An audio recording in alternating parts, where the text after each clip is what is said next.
For today's video, isa na namang loan app guys. Bagong-bago. Siguro mukhang bago. Yun yung isa sa mga aalamin natin sa video na to. Yung pangalan ng loan app ay si Peso Bridge. Tala Loan App. Kaya yung sinasabi ko nga sa inyo guys, huwag nyo munang i-search si Tala sa App Store.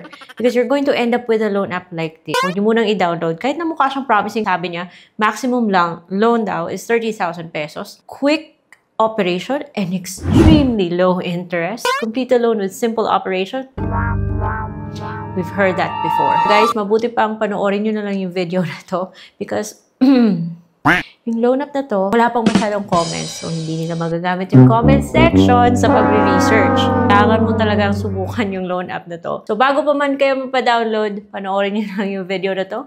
Keep watching.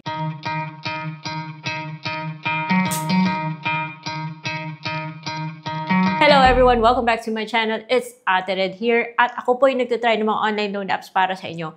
My videos are not sponsored. It's based on my personal experience. Wala po akong pinopromote ng mga loan apps sa mga videos ko. Rare. Very, very rare. And I would always go for those na legit, na less than 5% yung interest. But anyway, enough about that. Yung focus natin today is isa na namang loan app na kaka-appear lang dito sa App Store. At ginamit pa, dinugtong pa yung Tala sa pangalan niya para siguro ma-search, whatever. Looks promising dahil big loan amount daw, fast approved, the usual.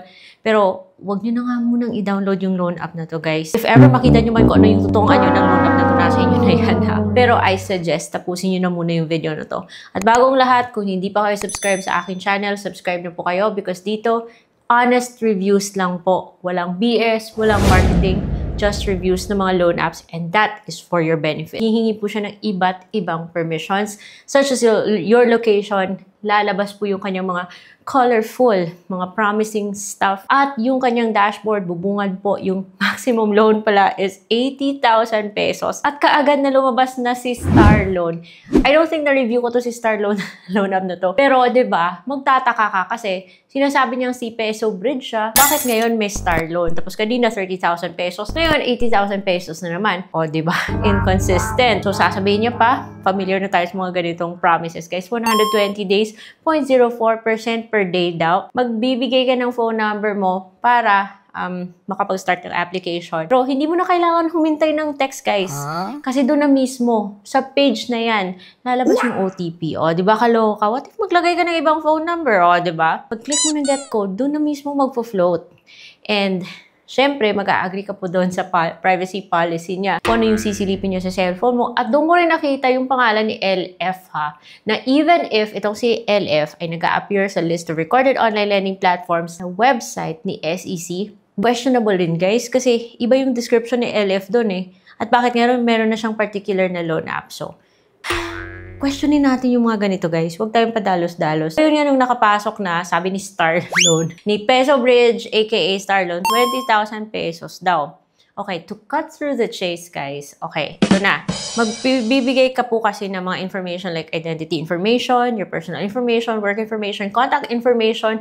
Pero nung nasa ano ka na, pagkatapos mo sa contact information, hindi naman pala 20,000. Yung loan app na to, yung offer niya is 2,000 pesos. And hindi po 120, pero 7 days. So, doon pa lang, magtataka ka na. Tanungin mo yung self mo, i-go mo ba yung ganitong loan knowing na babalik mo siya sa loob ng 7 days? If you go further, like i-click mo yung apply, lalabas po na may kaltas. Mababa nga yung interest niya kasi 13 pesos. Pero may mga risk control service fee pa siya tsaka processing fee. Therefore, yung matatanggap mo na lang is 1,200. And yung babayaran mo is 2,000 sa loob ng 7 days. Kung i-click mo naman yung apply now, hihingi siya ng stars. Hindi ko siya binigyan ng stars, guys. And yun, si Star Loan nga pala, yung magpapagutang.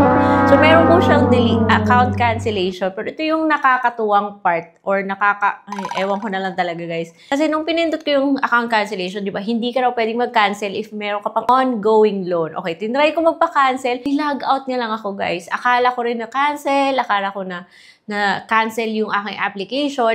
Pero guys, nag-login lang ulit ako with my phone number. Lumabas yung OTP doon, the usual, tulad ng kanina. Nung bumalik ako, pending pa rin yung application.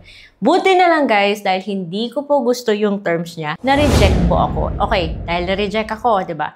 nag-try ulit ako magpa-cancel ng account. Parang ni-log out lang ako. I tried again to log in and I found out na andun pa rin yung information ko. Which means na yung mga loan apps na to, parang walang silbi yung account cancellation. Ayun na, nabigay ko na yung information ko. Kaya I don't think ever madi-delete siya. Kahit na-reject ako, well, nasa kanila yung information. So think carefully guys. Think before you click. Pag-isipan ng mabuti kung bibigay nyo pa ba yung information nyo sa loan app na to. Information such as your ID. Remember, pipicturean nyo yan. Kitang-kita po yung lahat ng information nyo. Pag pinicturean nyo yung ID, nakaka-capture nyo po doon automatically. And so, pag-iisipan mo kung ibibigay mo ba yung mga ganitong ID sa loan apps na to, na lahat ng vital information mo andun. And next, mag-facial verification ka pa. Gusto mo ba talaga na yung mukha mo nasa database nila?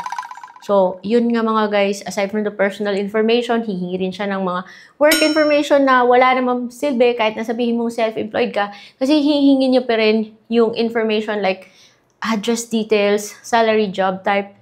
Parang copy-paste na template yung ganito. And yung emergency contacts, luckily 3, pero hingi po siya ng access sa lahat ng contact list nyo na. Sabi niya naman, hindi niya naman daw isu-store, pero ewan ko. Kaya piliin na mabuti kung sinong ilalagay nyo doon. So, I would not bother giving my bank information sa ganitong klaseng loan app. I put my GrabPay para lang maka-continue ako, masilip ko yung fees niya at matry ko siyang applyan. But luckily, I don't know if this is really a blessing in disguise na na-reject ako because after all, because despite that, andun pa rin sa kanilang information ko, which for me is nakakatakot guys. I feel like hindi po nadidelete yung account or yung information dito. Peso Bridge na dinugtong si Tala sa kanyang pangalan, na pag-login mo, si Star Loan pala, and ang dami kong nakitang mga red flags, questionable things. So if ako lang yung masusunod, definitely, yung loan app na to ay lalayuan ko na. Kaso nabigay ko na yung information ko, guys. Nag-selfie ako, nagbigay ako ng ID. Ano ba yan? So, nasa inyo po yan kung ipagpapatuloy nyo pa rin o hindi. I hope hindi nyo pa siya nada-download. At kung kayo naghahanap ng ibang mga loan apps na mas better kaysa sa loan app na to, meron naman po tayong mga legit na mga loan apps na mas safe. I feel like na safe yung information ko sa mga loan apps na to. And so far, naging okay yung experience ko sa mga loan apps na to. And you can find these loan apps or these videos under the playlist Legit Loan Apps by Ate Red. Andun po yung mga loan apps na so far okay naman and registered po sila. Yung totoong registered ha. And baka andun yung loan app na para sa inyo. So yun lang for today's video guys. And let me know kung may gusto kayong pasilip. I will try my best. Thank you so much for always supporting this channel.